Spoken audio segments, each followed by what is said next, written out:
जिनेन्द्र वन्दे तु सर्वसिद्धे धुवममलमणोवमं गदिं पत्ते वोच्छामि समय पाहुड मिणमो सुध केवली बलिदम। पिछली कक्षा में हमने समझा था कि जीव में जिस प्रकार ज्ञान दर्शन उपयोग है, यदि उसी प्रकार क्रोधादि विभाव परिणामों को हम जीव का वास्तविक स्वभाव मान लेंगे तो उसमें बहुत बड़ी हानि हो जाएगी। स्वभाव मानने पर वे क्रोधादि कषाय रूप परिणाम सिद्धों के भी हो जाएंगे। फिर तो इन कषायों का जीव में कभी अभाव ही नहीं होगा। सिर्फ कषाय ही नहीं, फिर तो जितने भी कर्म नो कर्म हैं ये सब जीव के स्वभाव हो जाएंगे। इस कारण से आचार्य भगवान ने वहाँ स्पष्ट किया था ये जीव के स्वभाव नहीं है, ये तो जीव के विभाव हैं जो कर्म के निमित्त से जीव में उत्पन्न होते हैं। उसी बात को आचार्य भगवान आगे आज की इस कक्षा में हम समझेंगे। एक मत होता है सांख्य मत, उस मत के बारे में हम समझेंगे, उनकी क्या धारणा होती है, वो क्या समझते हैं। वे सभी द्रव्यों को, समस्त पदार्थों को कूटस्थ मानते हैं। कूटस्थ का अर्थ होता है जो जैसा है वैसा ही रहना, त्रिकाल रूप से उसमें कोई परिवर्तन नहीं होना। आज की इस कक्षा में हम उस चर्चा को आगे बढ़ा करके समझेंगे कि वे जो कर्म हैं वे किस प्रकार से परिणमन करते हैं। जीव के भावों से परिणमन करते हैं अथवा स्वयं परिणमन करते हैं, जीव उन्हें परिणमाता है या अन्य क्या है। आइए देखें गाथा क्रमांक 123। जीवेण स्वयं बद्धं न स्वयं परिणमधिकं भावेन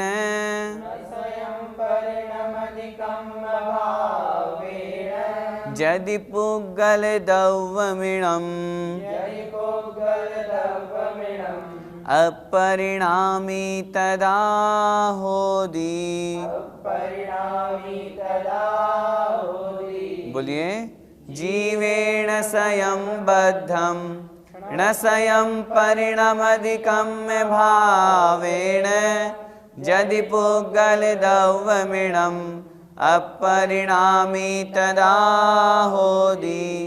जीवेण स्वयं बद्धं न स्वयं परिणमधिकं भावेन यदि पुग्गलद्रव्यमिणम् अपरिणामी तदा होदि। आज की इस कक्षा में हम 3 गाथाएं पढ़ेंगे। इस विषय से संबंधित तीनों गाथाएं एक साथ दी हुई है, इसलिए हम 3 गाथाएं एक साथ पढ़ेंगे। आइए पहली गाथा का हमने उच्चारण किया, उसका अर्थ देखते हैं।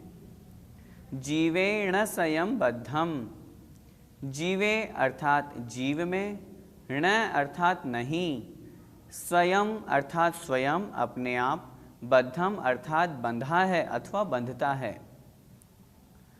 ण स्वयं परिणमधिकं भावेन, ण अर्थात न नहीं, स्वयं अर्थात स्वयं अपने आप, परिणमदि परिणमन करता है, कम भावेण कर्म भाव से, कर्म रूप से।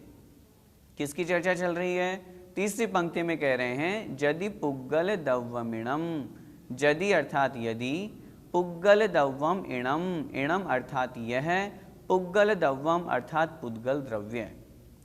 यदि हम ऐसा मान लेंगे, 2 चर्चा कर रहे हैं। पहली चर्चा कर रहे हैं यदि हम ऐसा मान लेंगे कि यह जो पुद्गल द्रव्य है ये जीव में स्वयं नहीं बंधा, यदि ये पहला प्रकरण माने कि जीव में यह स्वयं नहीं बंधा, तो फिर इसको बांधा किसने?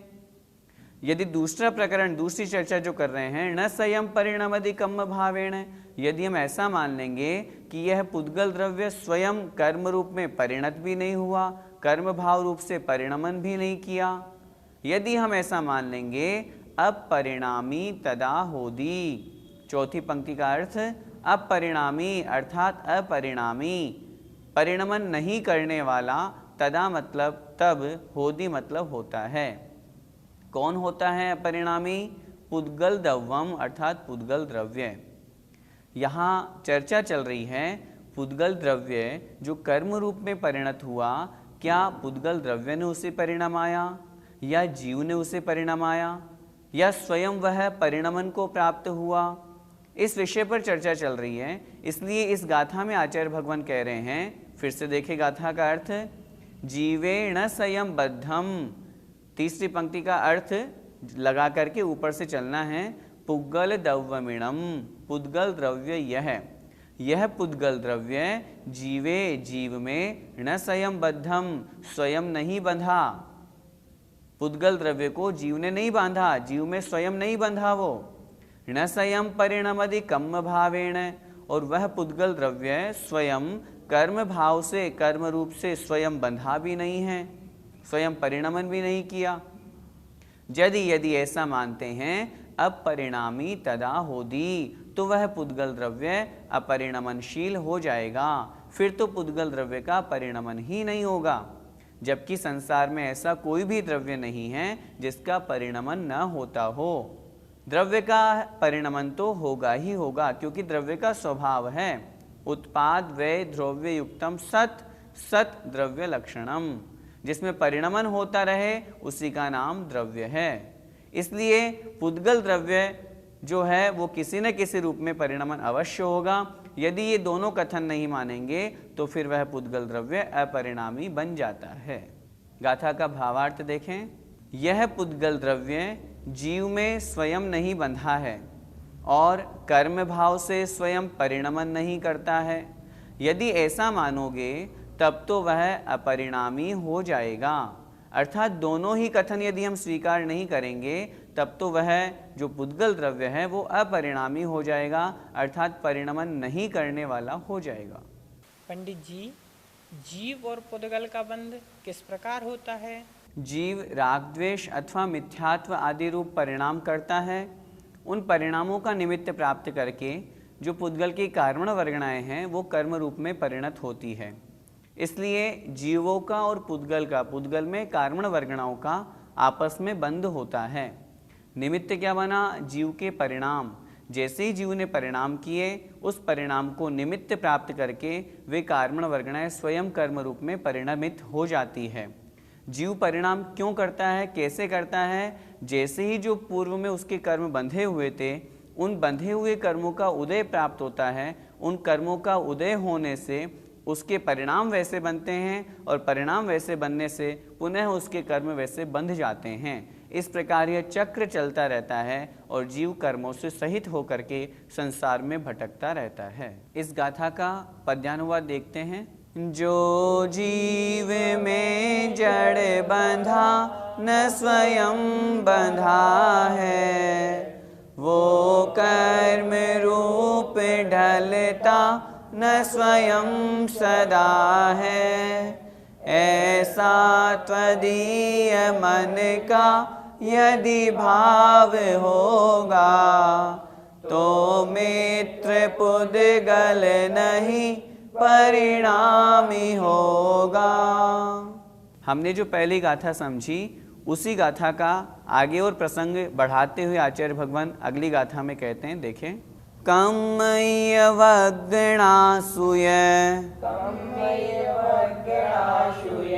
अपरिणमन्ति सुकम्म भावेन,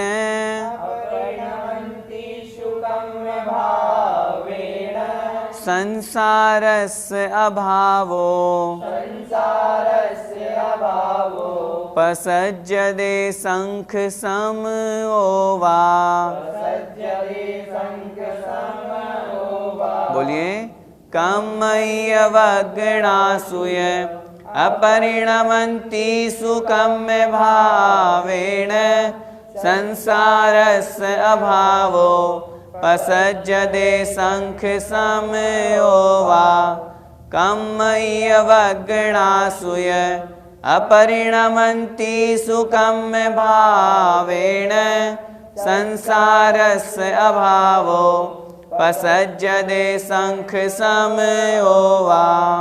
पिछली गाथा में हमने पढ़ा पुद्गल वर्गणाएं पुद्गल द्रव्य जीव में स्वयं परिणमित नहीं हुआ और वे पुद्गल वर्गणाओं को जीव ने नहीं परिणमाया। यदि ऐसा मानेंगे तो वह पुद्गल द्रव्य अपरिणामी ठहरेगा। इसमें कह रहे हैं, अर्थ देखें, कम इय वगणासु यह अर्थात अथवा कम इय वगणासु कर्म की वर्गणाएं, जो कार्मण वर्गणाएं हैं जो आगे जाकर के कर्म रूप में परिणमित होने वाली हैं, उन पुद्गल की वर्गणाओं को कहते हैं कार्मण वर्गणा। तो ये कार्मण वर्गणाएं अपरिणमंतीसु कम भावेण, अपरिणमंतीसु अर्थात परिणमन नहीं करती है, कम भावेण कर्म भाव से। हमने जो पिछली गाथा में पढ़ा, जीव में वह स्वयं परिणमन नहीं करती है और वह पुद्गल द्रव्य स्वयं कर्म रूप परिणमित भी नहीं होता है। तो दूसरी चर्चा को यहाँ कह रहे हैं, फिर से देखें, कम इय वगणासु अर्थात कर्म वर्गणाएं अपरिणमंतीसु कम भावेण, कर्म भाव से कर्म रूप से अपरिणमंतीसु परिणमन नहीं करती है। यदि कोई ऐसा मानता है कि वे जो कार्मण वर्गणाएं हैं वे कर्म रूप में परिणमित नहीं होती है, तब क्या होगा?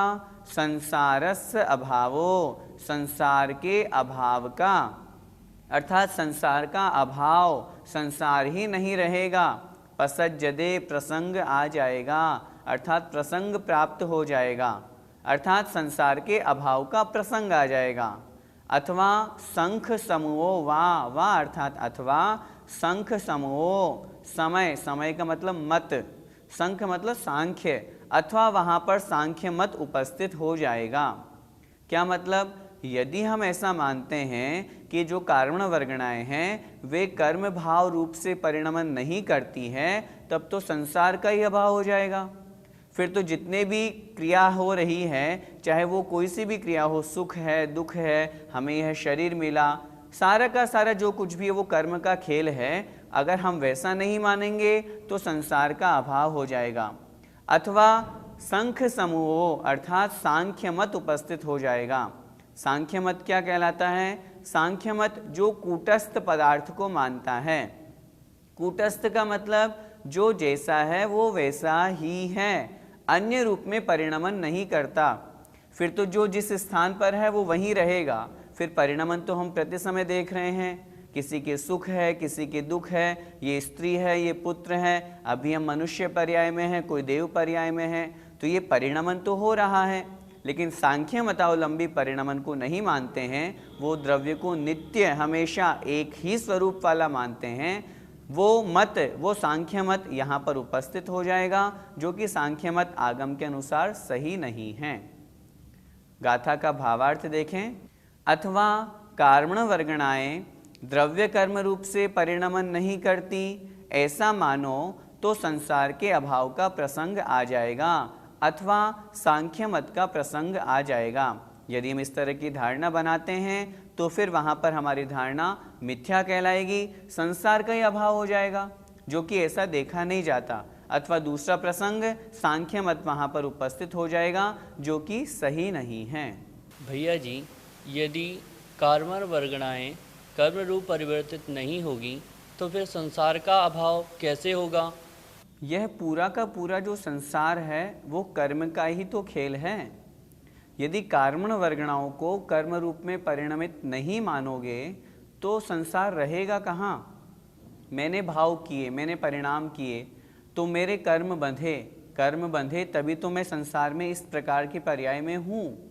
यदि कर्म बंधन नहीं मानोगे तो फिर जीव स्वतंत्र हो जाएगा। सिद्ध भगवान में कर्म बंधन नहीं है क्योंकि उनके परिणाम नहीं हैं। लेकिन कार्मण वर्गणाएं यदि कर्म रूप में परिणमित नहीं होगी तो फिर संसार बचेगा कैसे?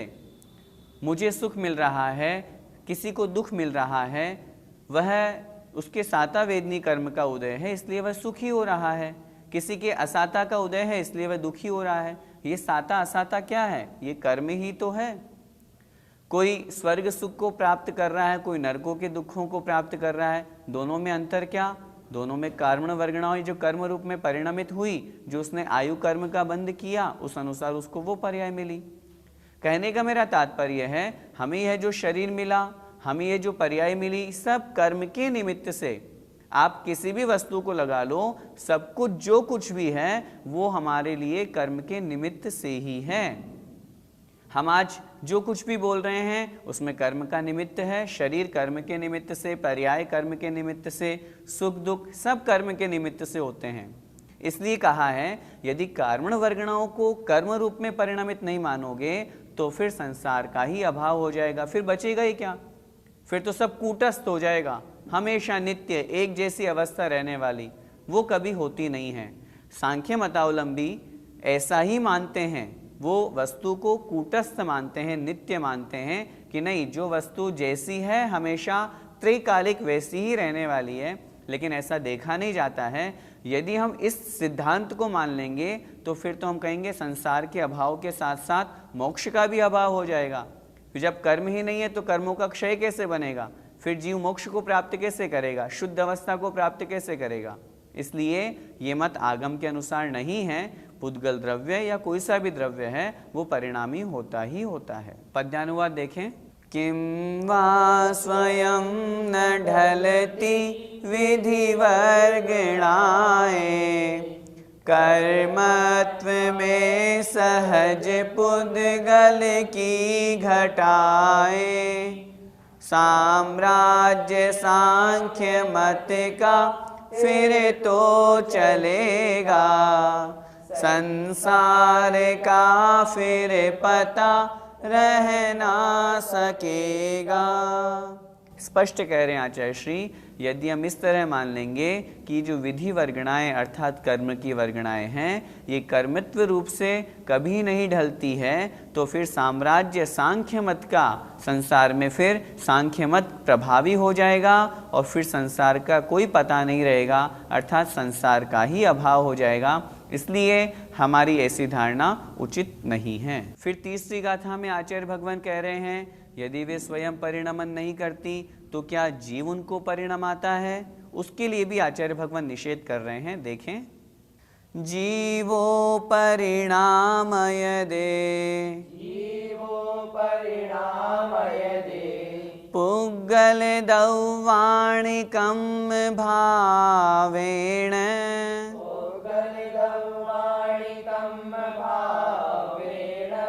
ते स्वयं परिणमं तम,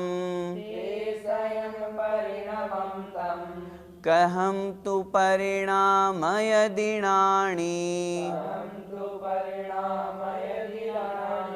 बोलिए। जीवो परिणामय दे, पुग्गल दौवाणिकं भावेन, ते स्वयं परिणमन्तं, कहम तु परिणामय दिनानि। जीवो परिणामय दे, पुग्गल दौवाणिकं भावेन, ते स्वयं परिणमं तं, कहम तु परिणामय दिनानि। देखें अर्थ। जीवो परिणामय दे, जीवो अर्थात जीव, परिणामय दे परिणमन कराता है। जीव परिणमन कराता है किसको? पुग्गल दौवाणी पुद्गल द्रव्यों को। यदि हम ऐसा कहें जीव पुद्गल द्रव्यों को परिणमन कराता है, किस रूप में? कर्म भावेण अर्थात कर्म भाव से। यदि जीव पुद्गल द्रव्य को कर्म भाव से कर्म रूप से परिणमन कराता है, यदि ऐसा कहते हैं तो ते स्वयं परिणमम तम, ते अर्थात वे, स्वयं अर्थात स्वयं, अपरिणमम तम परिणमन नहीं करते हुए, अर्थात अपरिणमन करते हुए, कहम कैसे किस प्रकार, तू मतलब तो, परिणाम यदि परिणमन करा सकता है, णाणी अर्थात ज्ञानी। ज्ञानी जीव वे स्वयं अपरिणमन करते हुए पुद्गल द्रव्यों को कैसे परिणमा सकता है? क्या मतलब? आचार्य भगवान इस गाथा में ये कह रहे हैं कि यदि हम ऐसा माने कि जीव स्वयं जानबूझ करके हठात बलात् बलपूर्वक उन कर्म वर्गणाओं को, पुद्गल वर्गणाओं को कर्म रूप में परिणमित कराता है, तो वह जो ज्ञानी जीव है वह स्वयं परिणमन नहीं कर रहा, वह स्वयं अपरिणमनशील होते हुए उन पुद्गल द्रव्यों को कर्म रूप में कैसे परिणमा सकता है? अर्थात नहीं परिणमा सकता। एक बार फिर से देखें गाथा का अर्थ। जीवो परिणामयदे, जीव परिणमन कराता है। किसको? पुद्गल द्रव्याणि, पुद्गल द्रव्यों को। किस रूप में? कर्म भावेण, कर्म भाव से, कर्म रूप में। जीव पुद्गल द्रव्यों को अथवा कार्मण वर्गणाओं को कर्म रूप में परिणमित कराता है, परिणमन कराता है।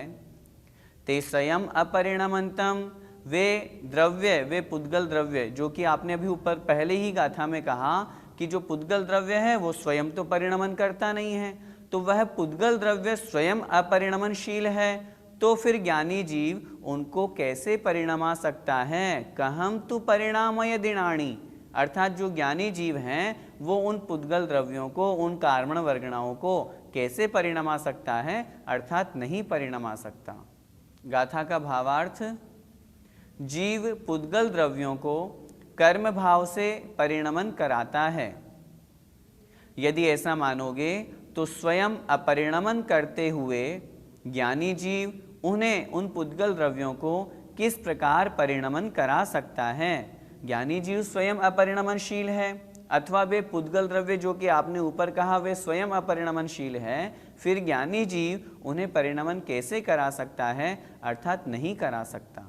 पंडित जी, बंद होते समय जीव और पुद्गल में क्या परिणमन होता है?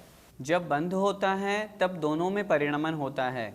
जीव में क्या परिणमन होता है? जीव में राग द्वेष आदि जो विकारी भाव है उनकी उत्पत्ति होती है।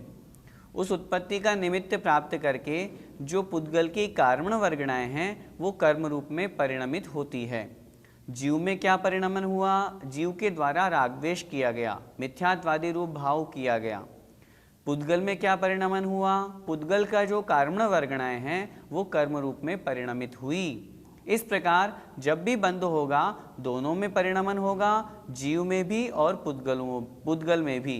पुद्गल में कार्मण वर्गणा कर्म रूप से, जीव में जो वो रागद्वेष आदि विकारी भाव करता है तद्रूप उसके वैसा परिणमन कहा गया है। पंडित जी, तो फिर वास्तविक स्थिति क्या समझनी चाहिए? वास्तविक स्थिति हमें यह समझनी चाहिए, जीव के परिणामों का निमित्त प्राप्त करके कार्मण वर्गणाएं कर्म रूप में परिणमित होती है। यदि हम एक स्थिति मानेंगे तो फिर मात्र जीव के निमित्त से ही यदि या जीव ही कर्मों को परिणमाता है तो फिर सिद्ध भगवान में भी वह प्रसंग उपस्थित हो जाएगा। यदि हम मात्र ऐसा मान लेंगे कि पुद्गल ही उनको परिणमा रहा है तो फिर वहाँ जीव का निमित्त नहीं है, तो फिर जो मिट्टी आदि है वो भी कर्म रूप में परिणमित हो जाएंगी, वो भी तो पुद्गल द्रव्य है। इसलिए स्पष्ट हमें अपनी धारणा यह समझनी है, निमित्त बने जीव के परिणाम, उन जीव के परिणामों का निमित्त प्राप्त करके वे कार्मण वर्गणाएं कर्म रूप में परिणमित होती है। यह निमित्त भी हमें व्यवहार से, अशुद्ध निश्चय से जानना चाहिए। शुद्ध निश्चय से तो सभी द्रव्य स्वयं परिणमन करते हैं। हमें क्या करना है? जब भी हम हमारे किसी भी प्रकार की कोई भी कर्म का उदय आए, साता रूप में अगर कोई कर्म उदय में आता है उसमें बहुत अधिक हर्ष ना करें। यदि असाता रूप कोई कर्म उदय में आता है हम उसमें विषाद ना करें, दुखी ना हों। कर्म के उदय का निमित्त प्राप्त करके हमें अपने परिणामों को संभालने का प्रयास करना चाहिए। यदि हम संभालेंगे तो नवीन कर्म बंध से हम बचेंगे, और जब नवीन कर्म बंध हमारा नहीं होगा तो निश्चित रूप से धीरे धीरे हमारे संसार का अभाव होगा।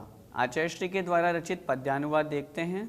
आत्मा स्वयं परिणमा कर पुद्गलों को, देता बना विधि मनो विधि शक्तियों को।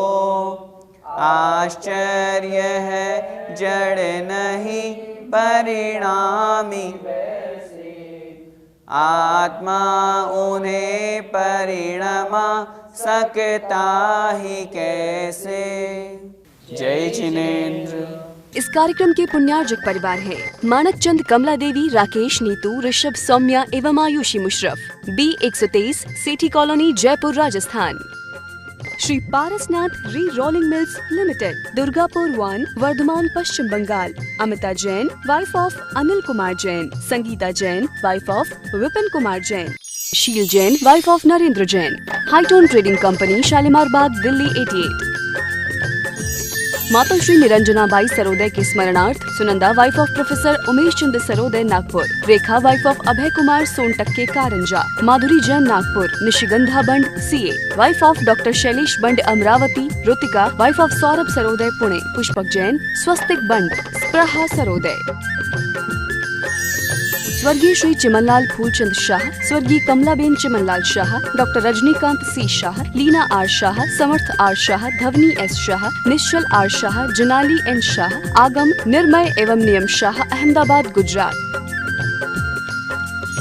गर्भ गौतम जैन, सुपौत्र अशोक कुमार रतनलाल जैन, नूतन गौतम प्राची, आदित्य महिमा, सलोनी निरंजन अरहन आराध्य, तारदेव अंधेरी मुंबई।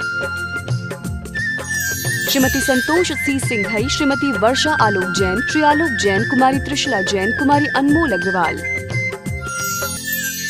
श्रीमती पूनम जैन धर्मपत्नी श्री सुभाष जैन, गुणायतन शिखर जी।